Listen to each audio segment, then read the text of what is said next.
Assalamualaikum warahmatullahi wabarakatuh. Mahasiswa kedokteran atau kesehatan yang kami muliakan.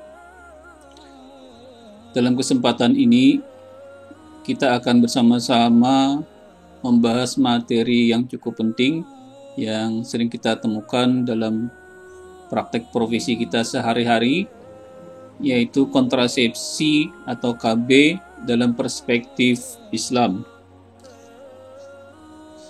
Terkait dengan masalah kontrasepsi ini, para ulama terbagi menjadi dua pendapat. Ada yang berpendapat bahwa kontrasepsi itu tidak dibolehkan atau haram. Dan ada sebagian ulama yang berpendapat hukum kontrasepsi itu adalah mubah atau boleh. Masing-masing memiliki argumen yang bisa kita angkat di sini. Pertama dulu, kelompok ulama yang mengharamkan KB ini berpendapat KB diharamkan jika bertujuan untuk tahdid an-nasal. Tahdid an-nasal ini artinya pembatasan jumlah anak. Ada beberapa dasar Al-Quran dan hadis yang diajukan, yaitu surah Al-Hud ayat 6 yang berbunyi, yang artinya tidak ada satu binatang melata pun di bumi ini melainkan Allah lah yang memberi rezekinya. Jadi rezeki untuk masing-masing manusia itu sudah ada sehingga kita tidak perlu takut miskin. Kemudian alasan yang kedua juga surah Al-Quran ayat Al-An'am ayat 151. Dan janganlah kamu membunuh anak-anak kamu karena takut kemiskinan. Kami akan memberi rezeki kepadamu dan kepada mereka. Kemudian juga diangkat beberapa hadis. Hadis riwayat Ahmad menyebutkan bahwa nikahilah oleh kalian wanita yang penyayang lagi subur.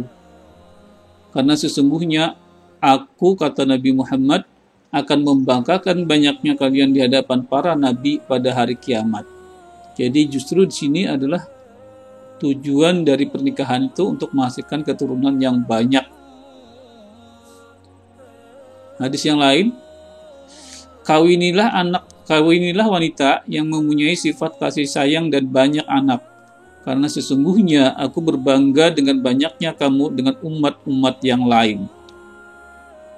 Kemudian juga hadis lain menyebutkan Rasulullah Shallallahu Alaihi Wasallam memerintahkan kita untuk menikah dan melarang keras untuk hidup membujang atau melajang. Beliau bersabda, nikahlah kalian dengan perempuan yang memberikan banyak anak dan banyak kasih sayangnya, karena aku akan membanggakan banyaknya jumlah umatku kepada para nabi lainnya di hari kiamat. Jadi berdasarkan hadis ini, tujuan nikah adalah untuk memperbanyak keturunan. Itu pendapat yang tidak membolehkan KB. Tetapi sebagian ulama juga ada yang berpendapat KB hukumnya mubah atau boleh. Mubah jika bertujuan untuk tanzim an-nasal. Tanzim an-nasal ini artinya adalah pengaturan keturunan, jadi bukan pembatasan keturunan. Kelompok ini juga mengajukan argumen berdasarkan Al-Quran dan hadis. Misalnya surah An-Nisa ayat 9. Dan hendaklah takut kepada Allah orang-orang yang seandainya meninggalkan di belakang mereka anak-anak yang lemah, yang mereka khawatir terhadap kesejahteraan mereka. Oleh sebab itu, hendaklah mereka bertakwa kepada Allah dan hendaklah mengucapkan perkataan yang benar. Kemudian beberapa hadis juga diajukan sebagai argumen. Sesungguhnya lebih baik bagimu meninggalkan ahli waris dalam keadaan berkecukupan daripada meninggalkan mereka menjadi beban tanggungan orang banyak. Hadis riwayat Bukhari dan Muslim. Orang mukmin yang kuat lebih baik dan lebih disukai oleh Allah daripada orang mukmin yang lemah. Hadis riwayat Muslim. Kemudian ada hadis lain yang menyebutkan dari Jabir radhiyallahu an meriwayatkan, kami melakukan azal. Azal ini artinya senggama terputus atau coitus interruptus. Kami melakukan azal selama zaman Nabi. Beliau atau Nabi diberitahu tentang hal ini dan beliau tidak melarangnya.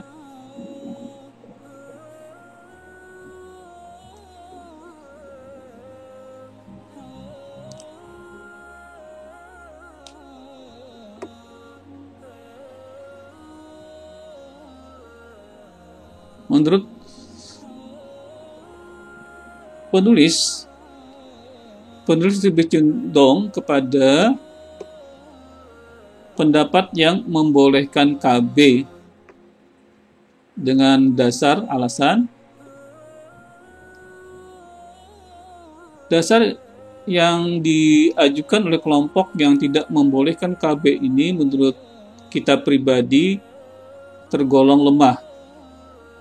Misalnya ini, dan tidak ada satu binatang melata pun di bumi, melainkan Allah yang memberikan rezeki. Memang kita setuju bahwa setiap makhluk hidup itu ada rezekinya. Tetapi, rezeki ini tentu akan lebih baik jika jumlahnya atau pembaginya tidak terlalu banyak. Misalkan sama-sama satu anggota keluarga dapat penghasilan misalnya 5 juta dalam 1 bulan. 5 juta dalam 1 bulan. Kalau dalam anggota keluarga itu berjumlah misalnya hanya 3, maka hanya 4 misalnya karena punya anak 2, hanya 4 orang. Maka kalau dibagi 4 orang, 5 juta dibagi 4 orang, maka rezekinya adalah 1.250.000. Tetapi kalau dalam satu keluarga itu misalnya anggotanya ada 10 orang, maka 5 juta dibagi 10 orang, maka rezekinya dalam 1 bulan hanya 500.000. Sehingga rezeki yang beda ini tentu akan bisa dimanfaatkan oleh keluarga. Tentu lebih baik rezekinya yang lebih besar sehingga lebih berkualitas. Kemudian Al-Quran surah Al-An'am ayat 151 ini, konteks dari Al-Quran ini atau yang sering disebut dengan sababun nuzul, sebab turunnya Al-Quran ini bukan konteks dalam rangka kontrasepsi, tetapi ini asbabun nuzulnya terkait dengan peristiwa pada masa jahiliyah dulu. Banyak orang tua yang membunuh anaknya. Jadi kalau anaknya perempuan, maka anak perempuannya itu akan dibunuh. Begitu nanti lahir, anaknya akan dibunuh. Jadi konteks dari Quran ini bukan untuk kontrasepsi, tetapi terkait dengan pembunuhan anak. Jadi kalau anaknya lahir tidak boleh dibunuh karena takut kemiskinan.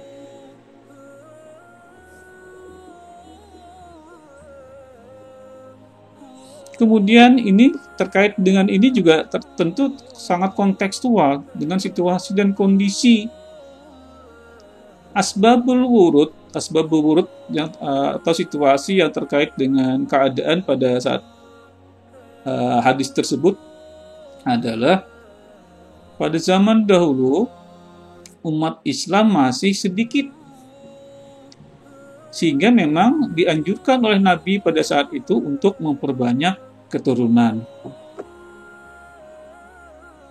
Sehingga kita lebih condong kepada pendapat yang membolehkan kontrasepsi untuk tujuan pengaturan kelahiran atau yang sering disebut dengan tanzim an-nasal, pengaturan keturunan.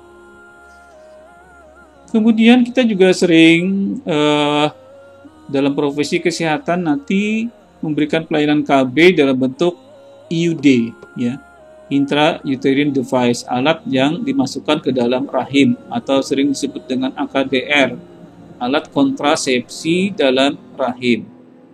Nah, terkait dengan kontrasepsi ini juga ternyata para ulama terbagi menjadi 2 pendapat. Ada yang menyebutkan hukumnya haram dan ada yang menyebutkan hukumnya mubah atau boleh.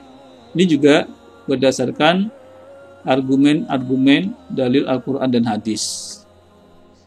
Pendapat yang mengharamkan IUD adalah alasannya pemasangan alat kontrasepsi dalam rahim tadi ini menyangkut melihat bagian yang sangat pribadi dari wanita, yaitu melihat aurat, dan di sini adalah aurat besar, yaitu kemaluan dari wanita yang bersangkutan. Keharaman ini didasarkan pada suatu hadis yang diriwayatkan oleh Ahmad, Muslim, Abu Daud, dan Tirmidzi yang artinya tidak boleh seorang pria melihat aurat pria lain. Tidak boleh pula seorang wanita melihat aurat wanita yang lain. Dan tidak boleh seorang pria bersentuh badan dengan pria lain dalam satu kain. Dan tidak boleh pula seorang wanita bersentuh dengan wanita lain dalam satu kain. Nah, karena memasang IUD ini tidak bisa menghindari untuk melihat aurat besar, maka menurut mereka hukumnya adalah haram. Kemudian ada pendapat yang membolehkan dengan syarat dipasang oleh tenaga medis wanita.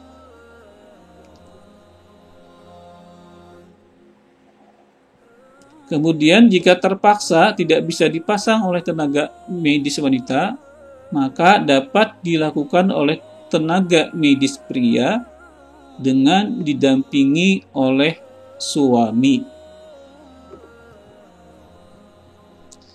Nah, kalau menurut pendapat saya pribadi, IUD ini dalam dunia kedokteran hukumnya boleh. Dasarnya adalah dengan menerapkan 5 kaidah fikih. Apa saja 5 kaidah fikih ini? Kaidah fikih yang pertama berbunyi, al-umuru bimaqasidiha. Hukum semua perkara sesuai dengan tujuan atau niatnya. Yang kedua, al-yaqinu la yuzalu bisyak. Keyakinan tidak dapat dihilangkan oleh keraguan-raguan. Al-masyaqqatu tajlibut taisir. Kesulitan dapat mendatangkan kemudahan. Ad-dararu yuzal. Kemudaratan wajib dihilangkan. Dan al-adatu muhakkamah. Kebiasaan atau adat tradisi dapat menjadi hukum. Mari kita uraikan satu persatu penerapan kaidah ini dalam penetapan hukum IUD. Yang pertama adalah kaidah fikih 1. Semua hukum perkara itu sesuai dengan tujuan atau niatnya. Jika IUD tadi bertujuan untuk tahdid an-nasal, pembatasan jumlah anak, maka hukumnya menurut saya pribadi adalah haram. Tetapi jika bertujuan untuk tanzim an-nasal, pengaturan keturunan, maka hukumnya boleh. Kemudian pada saat tindakan pemasangan IUD tadi, tentunya tidak bisa dihindari untuk melihat aurat besar dari wanita yang bersangkutan. Maka di sini kembali kita terapkan kaidah fikih yang 1 ini, bahwa semua perkara itu hukumnya berdasarkan tujuan atau niatnya. Jadi kalau pada saat memasang IUD tadi kita melihat aurat wanita yang bersangkutan, itu tujuannya memang betul-betul untuk melihat aurat wanita yang bersangkutan, maka hukum pemasangan IUD tadi tentu adalah haram. Tetapi dalam dunia kedokteran atau kesehatan, pada saat kita memasang IUD tadi, tujuan kita melihat aurat wanita yang bersangkutan itu bukan untuk melihat aurat wanita yang bersangkutan, tetapi tujuannya adalah agar kita bisa memasang dengan tepat alat kontrasepsi tadi ke dalam rahim. Jadi tujuannya adalah untuk membantu pasien untuk memakai kontrasepsi IUD. Jadi kalau tujuannya kita melihat itu bukan untuk melihat auratnya, tetapi justru adalah untuk membantu pasien dalam bidang kesehatan, maka ini merupakan suatu tujuan yang mulia. Tujuan untuk melaksanakan fungsi kekhalifahan di bidang ilmu kedokteran. Nah, KB tadi, alat kontrasepsi dalam rahim itu merupakan suatu alat kontrasepsi yang cukup unggul, yang efisiensinya cukup tinggi untuk mencegah kehamilan, tetapi efek sampingnya sangat minimal. Ini merupakan salah satu kontrasepsi yang terpilih dalam cara-cara metode kontrasepsi. Sehingga kalau dilakukan pemasangan IUD tadi, ini merupakan bagian dari salah satu tujuan hukum Islam untuk mewujudkan kemaslahatan atau kebaikan bagi umat manusia. Jadi kita melihat auratnya itu bukan untuk melihat auratnya, tetapi untuk memberikan kemaslahatan bagi umat manusia. Jadi ini merupakan tujuan yang sangat mulia. Jadi niatkanlah Anda pada saat memasang IUD tadi dengan tujuan lillah, karena Allah, bukan untuk melihat aurat yang bersangkutan. Jadi kalau berdasarkan kaidah fikih yang pertama, kalau tujuannya karena Allah, karena lillah, maka melihat aurat tadi bukan mendatangkan dosa, tetapi justru mendatangkan pahala. Karena dengan melihat aurat tadi tujuan kita adalah karena Allah melaksanakan fungsi profesi kedokteran supaya memasang alat kontrasepsinya dapat terpasang di tempat yang benar. Kemudian yang kedua, kaidah fikih yang kedua, keyakinan tidak bisa dihilangkan oleh keraguan-raguan. Cabang kaidah ini adalah hukum asal dari sesuatu adalah boleh sampai ada dalil yang mengharamkan. Jadi kalau belum ditemukan dalil yang mengharamkan, maka hukum asalnya adalah boleh. Oke, tadi kemudian ada kelompok yang berpendapat hukumnya haram. Dalilnya ada kenapa? Ada mudarat di situ. Ada melihat aurat besar, maka hukumnya menjadi haram. Nah, melihat aurat besar di sini itu memang haram kalau dalam kondisi yang normal. Memang tujuannya tadi benar-benar ingin melihat aurat yang bersangkutan. Tetapi kalau melihat aurat tadi tujuannya adalah untuk kemaslahatan, untuk kebaikan akseptor, untuk kebaikan pasien, maka itu tidak dianggap sebagai dalil yang mengharamkan. Tetapi justru melaksanakan fungsi manusia, fungsi kekhalifahan di bidang kedokteran untuk membantu kesejahteraan umat manusia. Jadi merupakan suatu tujuan yang mulia, sehingga dalil itu tidak bisa serta-merta digunakan untuk mengharamkan pemasangan IUD tadi. Jadi kalau berdasarkan kaidah fikih yang kedua, hukum asal dari sesuatu adalah boleh. Sehingga kaidah fikih yang kedua ini juga mendukung hukum pemasangan IUD adalah boleh. Kemudian kaidah fikih yang ketiga, al-masyaqqatu tajribut taisir. Kaidah ini yang menjadi kaidah utama dalam penerapan terhadap pemasangan IUD ini.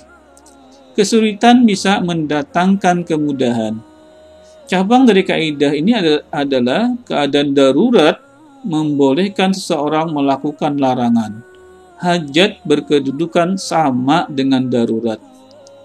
Al-hajatu tanzilu manzilatad daruratu amah kanat aw khassah.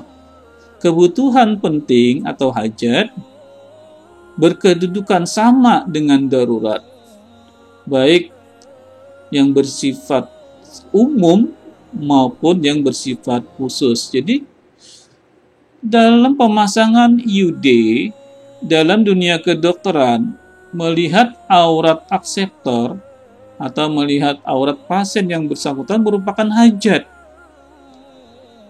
hajat di sini bermakna kalau perbuatan itu tidak dilakukan, maka orang yang bersangkutan akan mengalami kesulitan dalam melaksanakan pekerjaannya. Seorang dokter, apakah laki atau perempuan, seorang bidan, kalau memasang IUD tanpa melihat aurat besar dari wanita yang bersangkutan, maka dia tidak bisa melaksanakan profesinya dengan baik. Karena kalau tanpa melihat, nanti memasang alat KB-nya akan tidak tepat. Bahkan kalau dipasang tidak tepat bisa menimbulkan mudarat. Jadi, melihat aurat dalam pemasangan IUD di sini tergolong sebagai hajat dalam dunia kedokteran. Hajat berkedudukan sama dengan darurat. Keadaan darurat membolehkan melakukan sesuatu yang dilarang. Apa yang dilarang itu melihat aurat. Karena yang merupakan suatu hajat, maka itu dibolehkan untuk melihat aurat yang bersangkutan.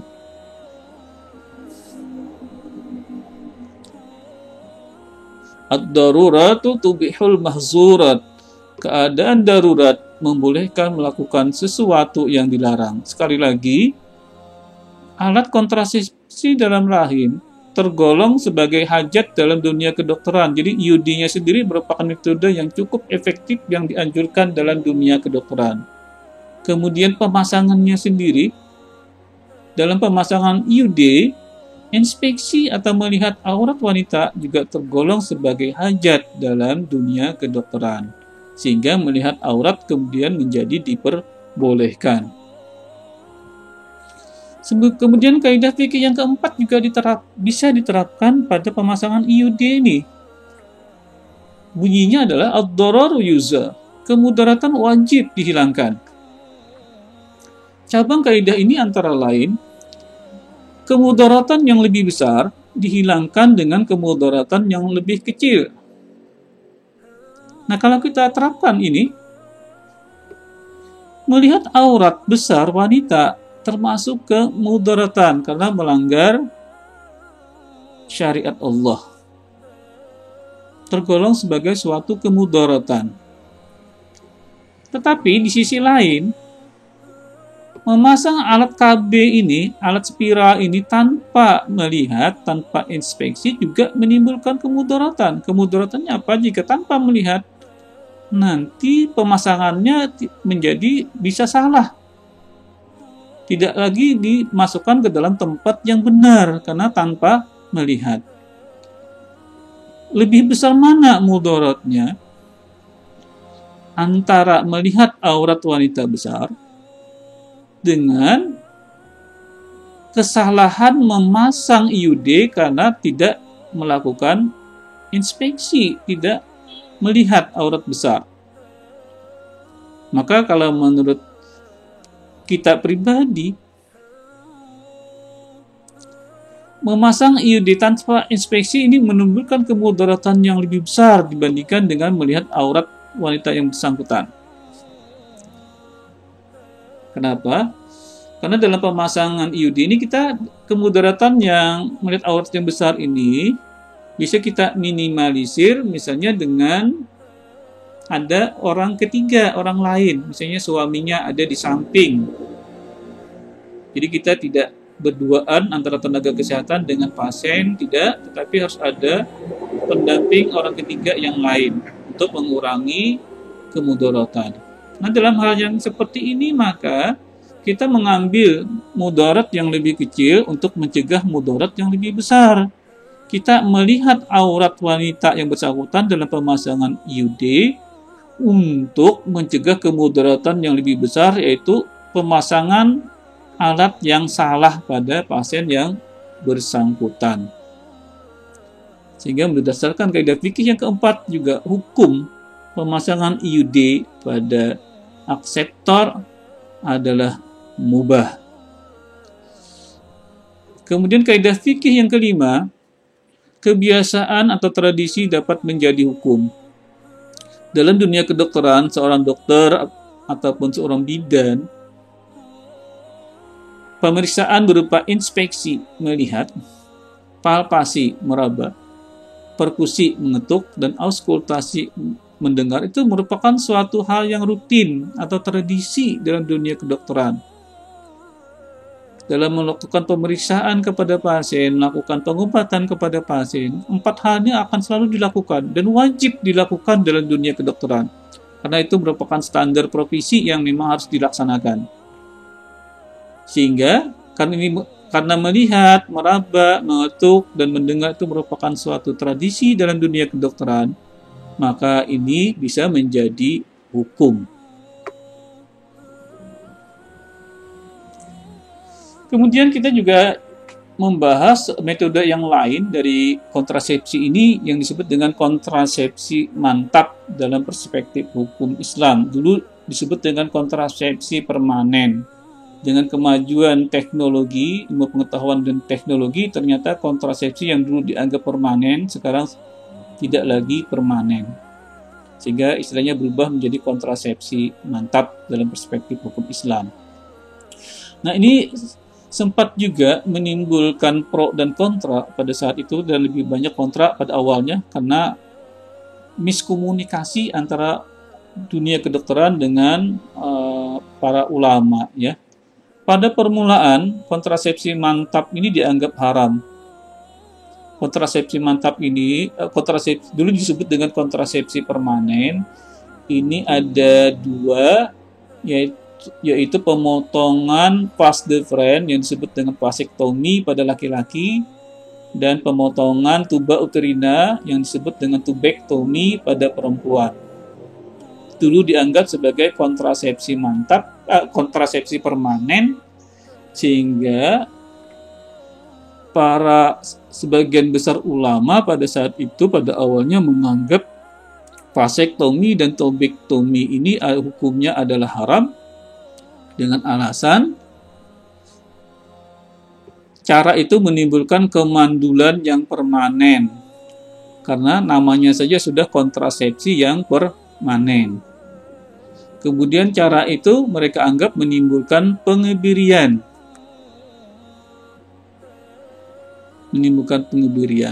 Nah, ini kenapa ini terjadi? Karena ini memang miskomunikasi antara dunia kedokteran dengan para ulama pada saat itu. Mari kita lihat. Yang pertama, kemudaratannya katanya menimbulkan kemandulan yang permanen. Mereka dulu beranggapan bahwa kalau dilakukan vasektomi atau tubektomi, maka wanita yang bersangkutan sudah tidak bisa lagi menjadi hamil, atau laki-laki yang bersangkutan tidak bisa menghamili lagi.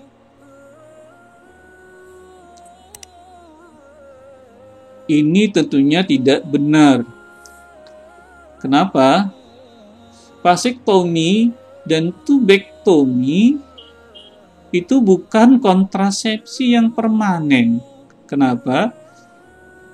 Orang-orang yang sudah dipotong vas deferensnya pada laki-laki yang disebut tadi vasektomi, dan pada perempuan yang disebut dengan tubektomi yang tuba uterinanya sudah dipotong, kalau dia berkeinginan untuk hamil kembali atau menghamili kembali, maka organ saluran yang sudah dipotong tadi bisa disambung kembali dengan angka keberhasilan menjadi hamil lebih dari 90%.